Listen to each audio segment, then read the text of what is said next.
la entrevista de hoy. 3.344 millones de dólares es el dinero que el país necesita para reconstruir las zonas afectadas de Manabí y Esmeraldas por el terremoto del 16 de abril. El 67% de estos recursos vendrán de parte del sector público y el restante 33% del privado. Hablamos de los costos de la reconstrucción y también de las acciones que se ejecutan ahora. Sandra Naranjo, Secretaria Nacional de Planificación y Desarrollo. Señora secretaria, buenos días y bienvenida. Luego de 6 semanas, como lo ofreció las Semplades, tienen ustedes ya los datos exactos del dinero que el Ecuador necesitaría precisamente para afrontar la tragedia del 16 de abril. 3.344 millones de dólares. Dinero que ya se lo tiene del lado del gobierno nacional. Bienvenida. Buenos días, Marcela. Buenos días a todos. En efecto, nosotros le habíamos ofrecido al país hacer este ejercicio en 6 semanas. Aquí vale destacar que es un ejercicio en el que hemos utilizado la metodología internacional. En su momento, en los años 70, CEPAL desarrolló esta metodología y Naciones Unidas, la Unión Europea y el Banco Mundial decidieron adoptarla para manejar todos la misma información. ¿Estudio que se lo hizo también de la mano de estos expertos internacionales? Sí, tuvimos alrededor de 45 expertos internacionales trabajando en las distintas áreas, varias de las agencias de Naciones Unidas. El equipo lo lideró CEPAL, pero también tuvimos técnicos del Banco Mundial, de la Unión Europea que participaron en el estudio y que nos ayudaron a determinar la cifra. 3.344 millones, reitero, ¿es dinero que ya lo tenemos para afrontar esta tragedia? Sí, nosotros alrededor del 67% va a ser asumido por el sector público. No necesariamente todo eran pérdidas públicas. Por ejemplo, en vivienda, 2/3 del costo lo va a asumir el Estado a pesar de ser un bien privado.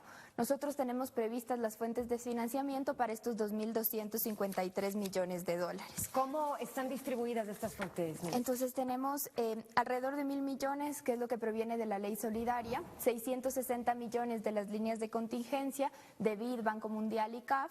Tenemos 400 millones, esto estaría por confirmarse, del Fondo Monetario Internacional, y la diferencia sería financiada por el presupuesto general del Estado y por otras áreas. Ahora, ministra, quisiéramos saber, pero los datos gruesos ya de este estudio de Semplades también, en lo que tiene que ver, por ejemplo, a las afectaciones principales, viviendas, servicios básicos y demás.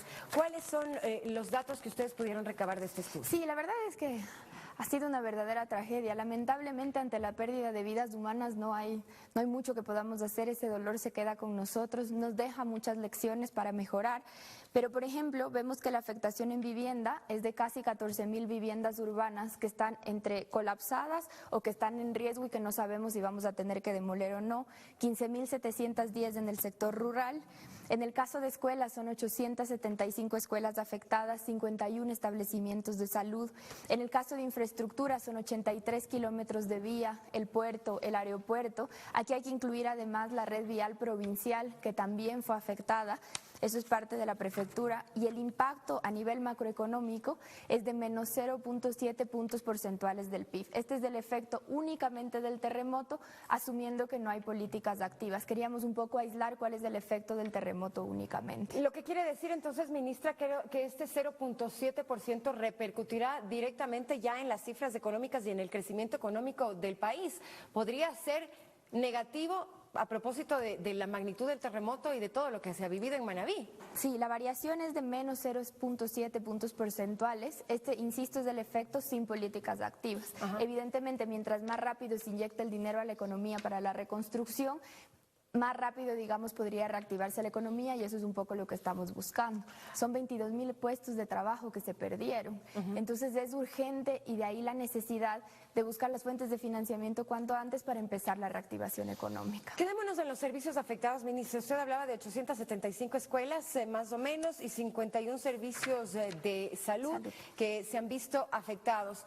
¿Cómo hacerle frente a esta tragedia ahora que los niños tienen que empezar clase, que las personas pueden enfermarse incluso producto de todo lo que se ha vivido durante este tiempo. La etapa de reconstrucción sin duda va a tomar mucho tiempo, pero mientras tanto hay que tomar paliativos. Sí, creo que es muy importante lo que usted menciona, Marcela, porque la etapa de reconstrucción se va a ir dando paulatinamente.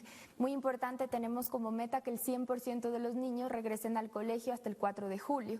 Hemos empezado con la construcción de 26 aulas móviles, que nos permitirá transitoriamente hasta que se haga la construcción de las aulas definitivas que los niños asistan a clases y no perder más tiempo.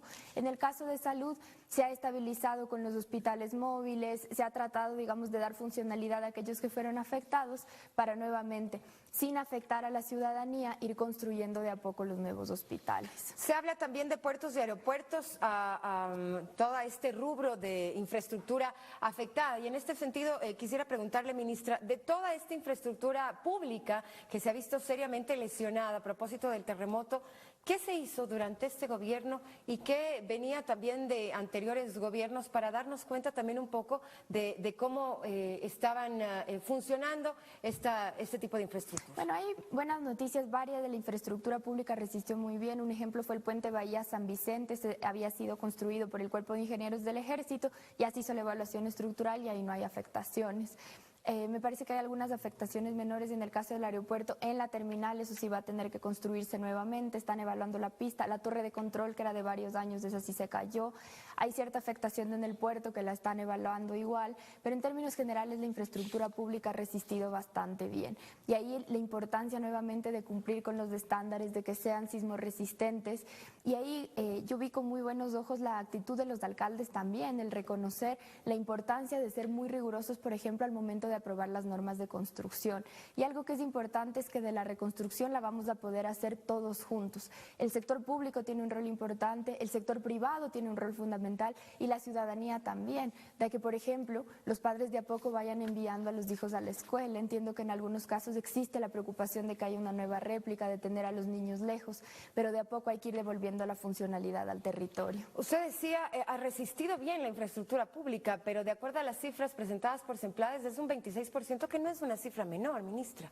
Eso justamente se están haciendo las evaluaciones, Marcela, de parte del SECOV, de Midubi, de Inmobiliaria. Incluso los técnicos revisaron qué es lo que pasó. En algunos casos el sismo fue tan fuerte que aunque la infraestructura no se cayó, no la puedes volver a utilizar. Hay fotos de partes de que, por ejemplo, era como una ola por debajo del suelo. Entonces todo ese tipo de evaluaciones se está haciendo y si hay algo que corregir, por supuesto que se hará.